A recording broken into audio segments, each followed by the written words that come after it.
is Magda, and I'm from the Linguistics department. And today I'll be presenting a project that we have just recently started working on with Professor Languag. So in short, what we're doing is we're annotating a corpus for common ground. So what is common ground? We understand common ground as a set of mutual beliefs between two speakers. And there are two important aspects of this. So when we are trying to establish what is in the common ground, we're interested in knowing what I think as a first speaker are the mutual beliefs between me and the other speaker, and what I believe that my speaker believes are the mutual beliefs. And based on that knowledge, we believe that we are tailoring the further conversation. So this is just a sample of a dialogue to show you how even simple conversation can introduce a lot of difficulties. So this is a conversation between former President Trump and Georgia Secretary of State. So President Trump says, you should want to have an accurate election, and you're Republican.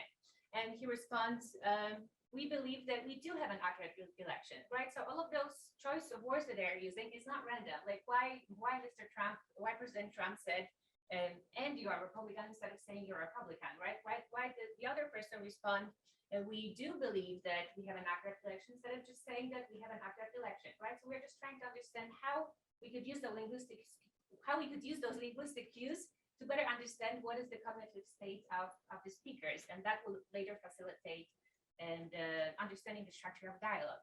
So the notion of belief has been studied, especially by computational linguists in the area of natural language processing, and they mostly were focusing on taking sentences that are being led by factor predicates such as no, and it is widely assumed that if we start our sentence by saying no, the embedded proposition that is in that sentence must be the one that we believe in as a speaker. But later, the research showed that it's not as easy. It's not just the predicate itself that will tell us about our state of the belief, but it's also the context, the pragmatic context of the sentence, and the grammatical context of the sentence. So knowing that those are the shortcomings of the previously constructed corpora when it comes to belief and understanding our mental state, we decide to look at the continuous speech between two people in a dialogue. And we're trying to establish their common ground that will be incrementally updated based on what they speak at a certain period of time. So we are interested in events that have already existed in the minds of the speakers before the conversation started. We are interested in identifying the events that have been just added to the common ground based on the conversation, or the events that have been redacted from the common grounds. And this is not just enough to understand what has been added, but we are also interested in knowing how do we know it. So do we know it just from the context of the conversation? Do we know it based on some general knowledge, or do we know it because of like one particular item that was uttered in this sentence? For example, when Secretary of State says we do believe that we have an accurate election, she's not just saying that we have an accurate election, but she's also saying that you do not believe so.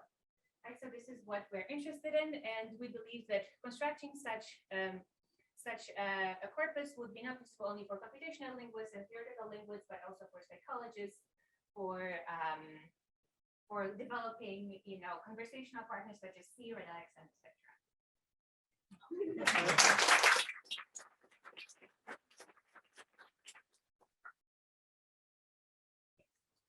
I'd be curious to follow, look at conversations between people that have been married for different lengths of time, because their common ground grows. And so like you get to the point where there's probably assumed to be, there's almost nothing that was learned in that conversation. You know what I'm saying? The relative balance of what you assume that the other person knows is extremely large, but it will grow over time. That is true. The test. But also, like the set of our beliefs change, right? So even though we're married for 30 years, it still can, mean that we change our beliefs towards something, and we have to keep updating that in the common ground. So those conversations might be just interesting because it provides a little bit of a time series where you're kind of shifting that balance between common ground and not. Yes.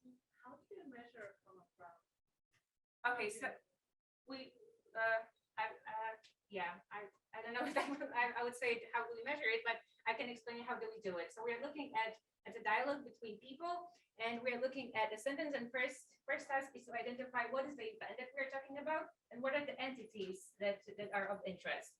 So here, for example, we are, let's look at the sentence. So we are looking at, we believe that we do have an accurate election. So the entity would be we, which basically represent the government of Georgia.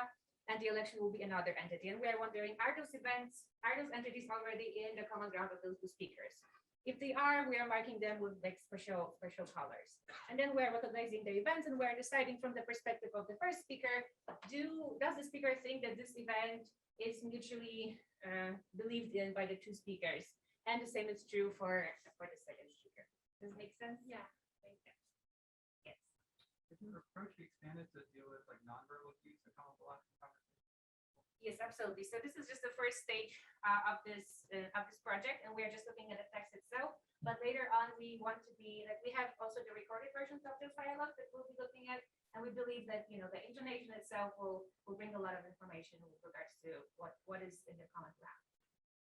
Yes. Can you handle the case of the beliefs not matching at all, but people still thinking they're communicating?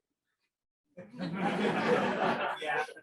Yes, I mean, I believe that this is absolutely a thing, and we would mark it for the moment as something that was rejected from common ground, maybe, if we recognize that someone else does not share that belief.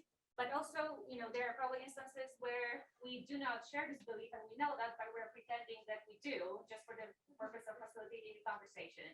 So, there's like a lot to still handle, and this is just the beginning of what we think is right, but it will be incrementally updated as we go.